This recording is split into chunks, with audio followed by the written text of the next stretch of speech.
Hello, everyone, and welcome back to the latest edition of the Jake's Take with Jacob Elyachar Podcast. I'm your host, Jacob Elyachar, the chief content producer and writer of jakestake.com, a pop culture entertainment news website.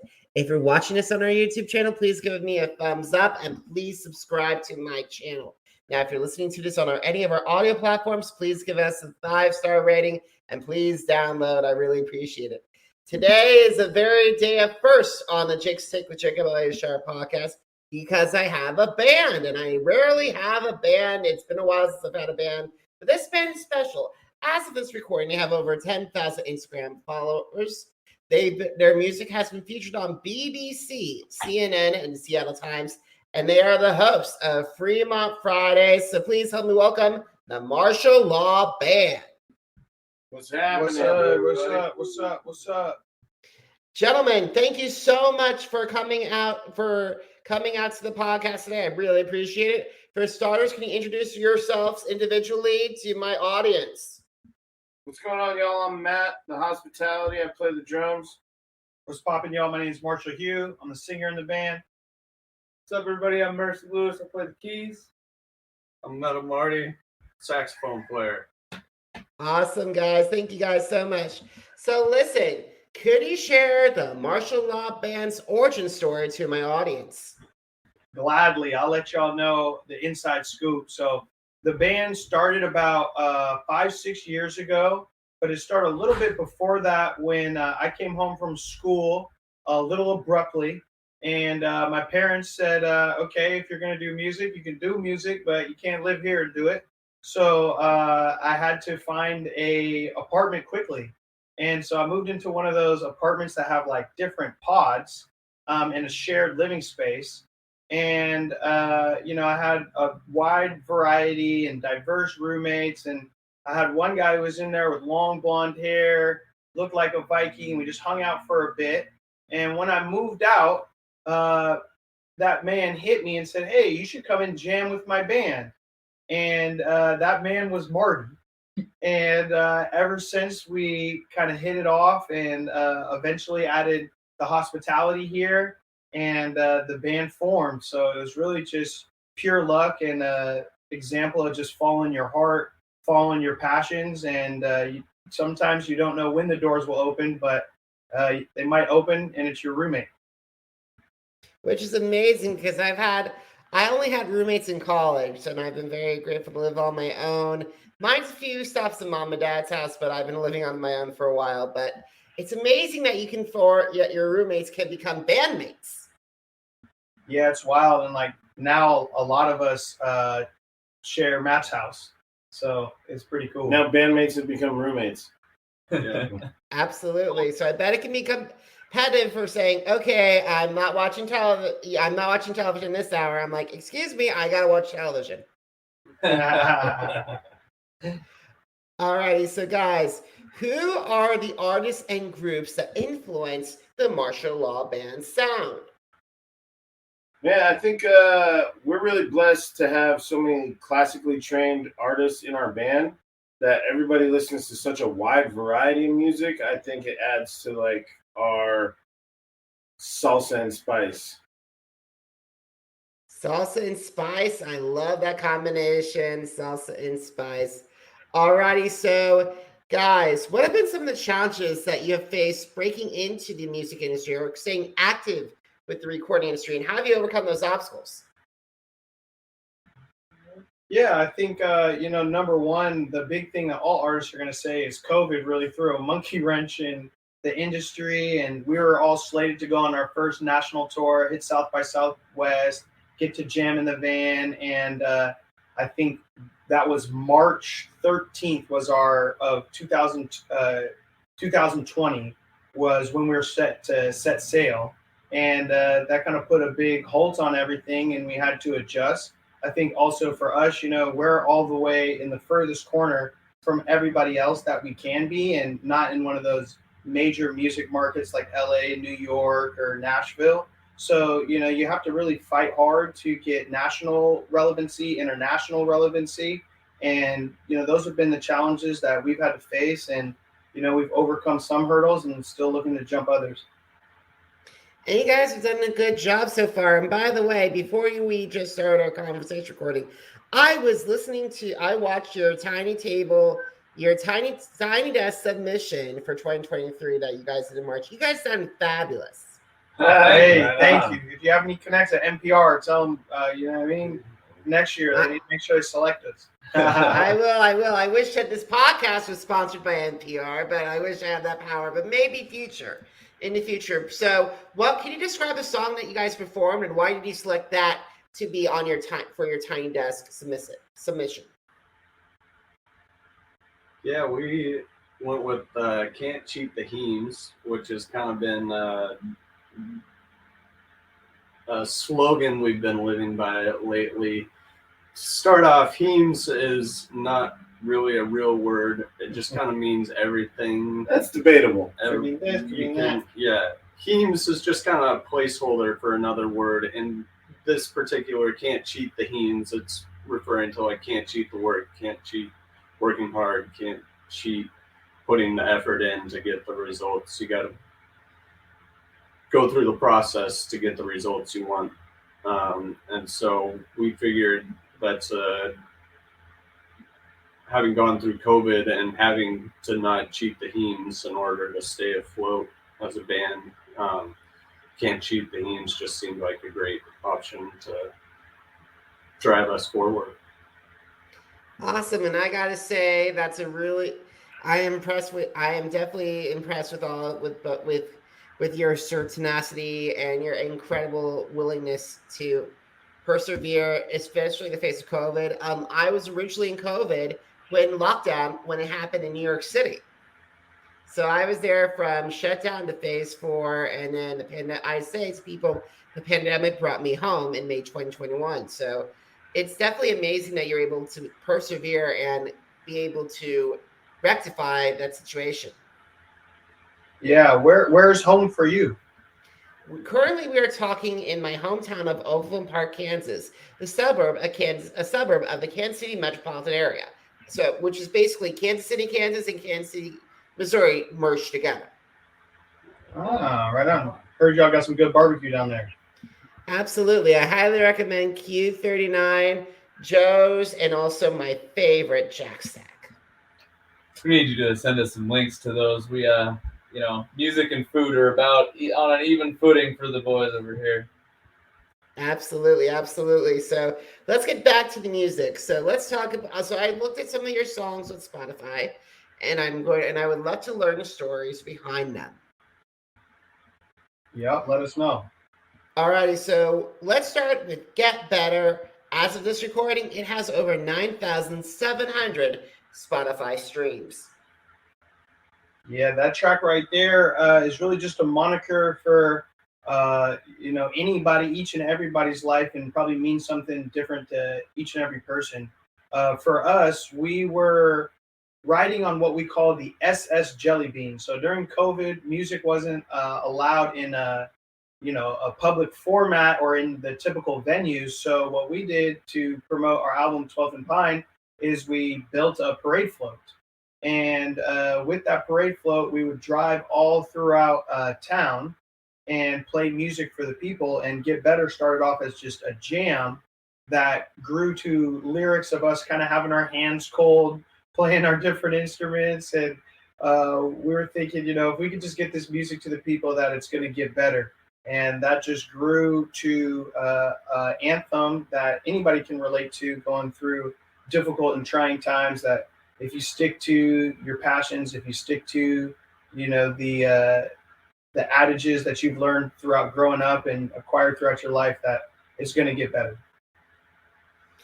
Absolutely. It's definitely going to get better. And also, the SSS Jelly Bean is a really good name. Thank you so much. That's a whole other can That's of another worms. podcast. It took a whole podcast for why it's called that. All right, and we'll talk about that later. So let's get back to the music. Up next is Runnin' with 13,600 Spotify streams as of recording.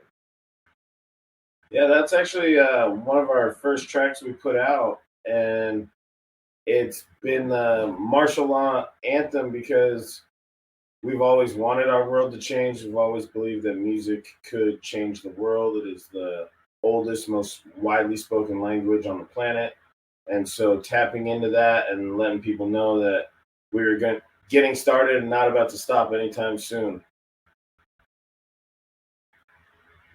Absolutely, absolutely, guys. So we also have BLM, 14,400 Spotify streams, which I believe took place during the Black Lives Matter movement. That was also coinciding with the pandemic.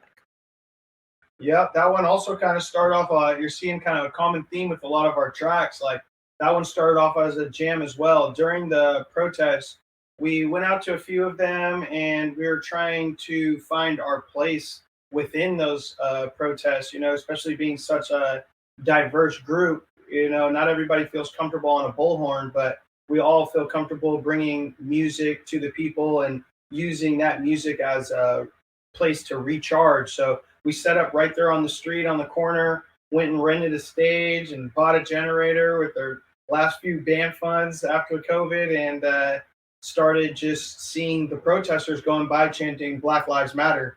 And that chant became the lyric.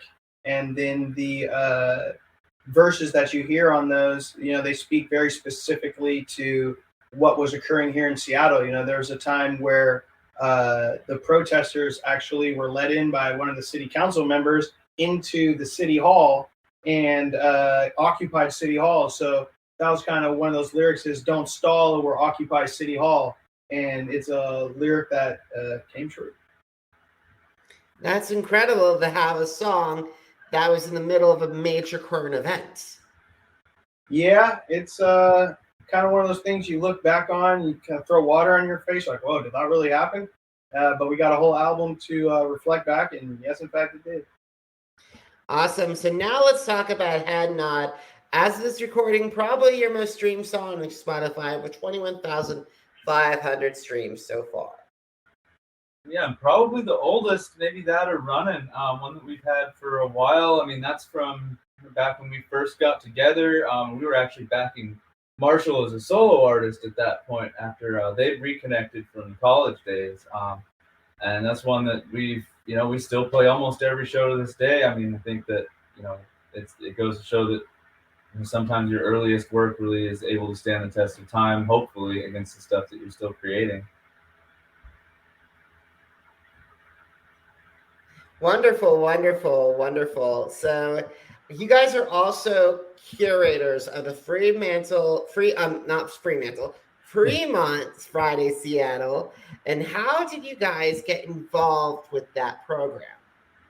So Fremont Fridays relates back to the SS Jelly Bean. And coming out of COVID, we'd been touring around with it, driving around the city.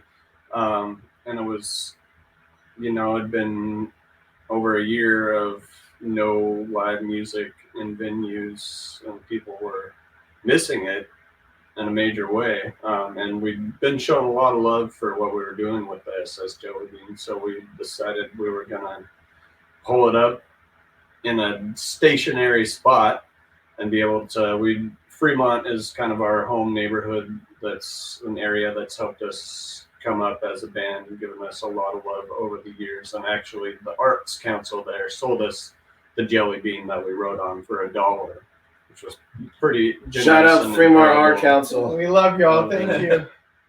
And so we figured, the best place to bring that energy, that love, and that live music back was right in Fremont. I don't know if anybody wants to add to that. After that, we decided it was going to be a free event for people because you weren't legally allowed to charge people to go anywhere because of COVID. So we just threw a free party in a parking lot right next to our buddy's bar. And 3 years later, we're still standing and people keep coming. So it's something the city needed, something the city enjoys and has endured. And that's amazing that you brought that community back to Fremont, that part of Seattle, because I love Seattle. It's been almost several years since I've been there, so almost 2 decades. and I definitely need to come back to Seattle. So what are some of the highlights of the Fremont Fridays, if you have any from over the past 3 years that stand out to you guys? Yeah, definitely come and check us out. Come during the summer. Tourists seem to enjoy the summer a little bit more than the winter. I can't imagine why. But yeah, Fremont Fridays, I think the coolest thing for me personally is seeing the different connections of people that come to the event. They come as strangers, and then you might look on your Instagram and see them hanging out somewhere else outside of Fremont. And I think it just speaks to the family and community atmosphere that just permeates throughout the entire event. And I also really enjoy the vendor aspect of it. We line kind of the outside with about 10 different local and mostly small businesses. And it just brings music lovers and artisans to the same place to support each other and to, build relationships that last, now going on 3 years. I think there are some Fremont Friday babies out there as well. So, be careful when you come to Fremont. You might just meet your next situation. That's just amazing. And like for the I got to say, definitely from an outsider looking at it, looks like and sounds like this has been an important event to that community. And hopefully, knock on wood, it stays a part of the community. Absolutely. So one of the questions I want before we leave Fremont Fridays, just in case there are vendors that are listening in that want to participate, what are you guys looking for? What are the categories that you guys are looking for? Man, make something tight. That's about it. Like I've seen across the board, from plants to cell phone carrier cases, clothing, art, food, barbecue sauce. DeLong's barbecue sauce. Yeah. I bought 3 bottles of that already. Shout that out. That's pretty cool. It sounds like you got to have a lot of vendors for the variety, and you're not just glued to one area. There's so much. I heard plants, I heard barbecue sauce. Those are very unique spectrums of objects to have in a house or an apartment. Yeah, but you have them all. Absolutely. So let's talk about, does the Marshall Law Band have any dream collaborators, like singers or songwriters or musicians or producers that they would you guys like to work with? And if you guys do work with them, how do you think they would enhance your sound? Well, before we called you, we were actually working on a song that we're sending over to Bootsy Collins and his team, and that would be an absolute dream come true. We think that he embodies that eclectic genre blending feel that we've all grown into and grown up listening to. So Bootsy, if you're watching this, man, we're going to send you the track tomorrow, and hope you love it, hope you dig it, because we're unfunkwittable if we get Bootsy Collins with us. I also, guys, I got to throw some names out here. I think Bruno and Anderson I think you guys would have a lot of fun with them.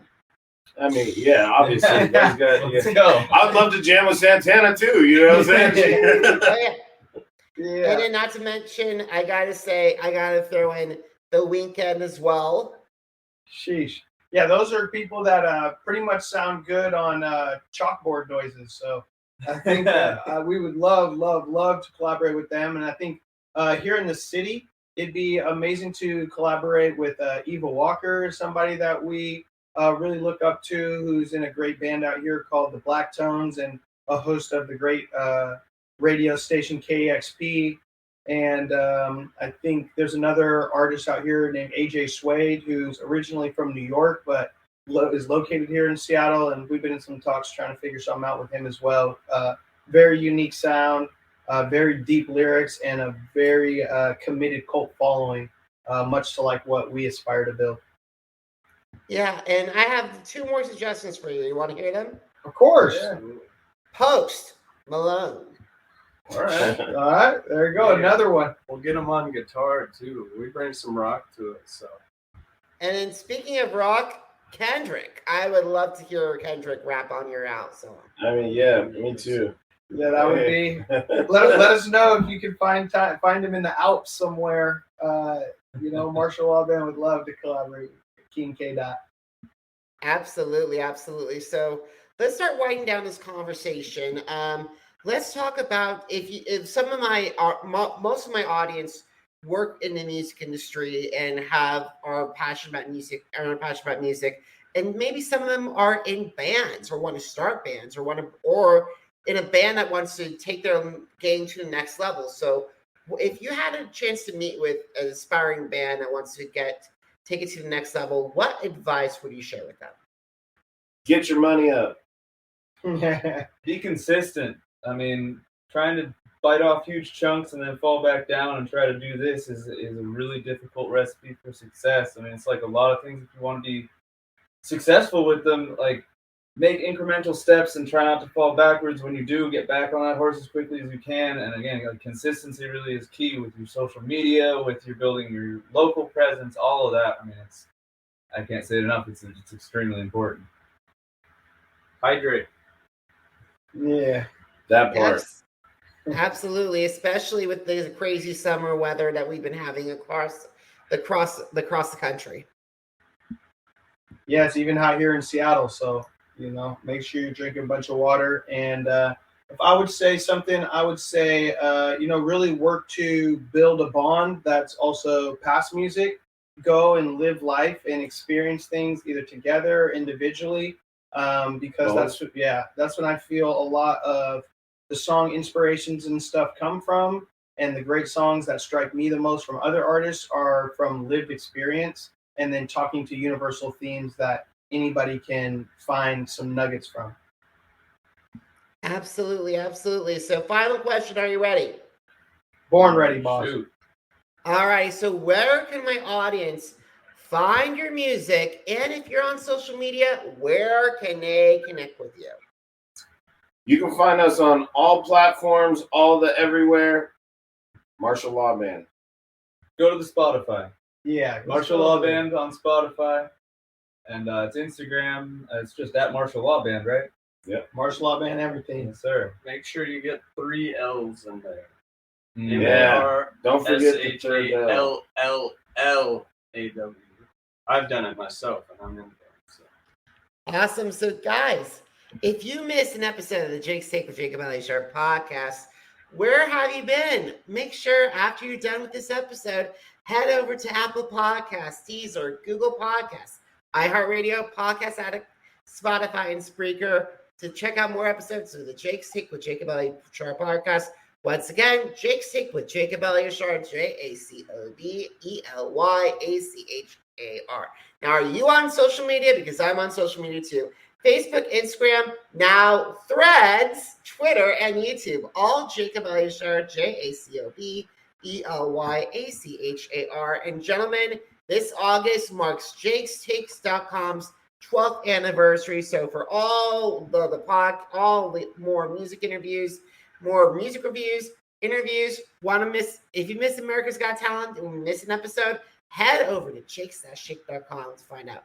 Marshall Law Band, thank you so much for taking time out of your schedule to talk with me today. I really appreciate all of you.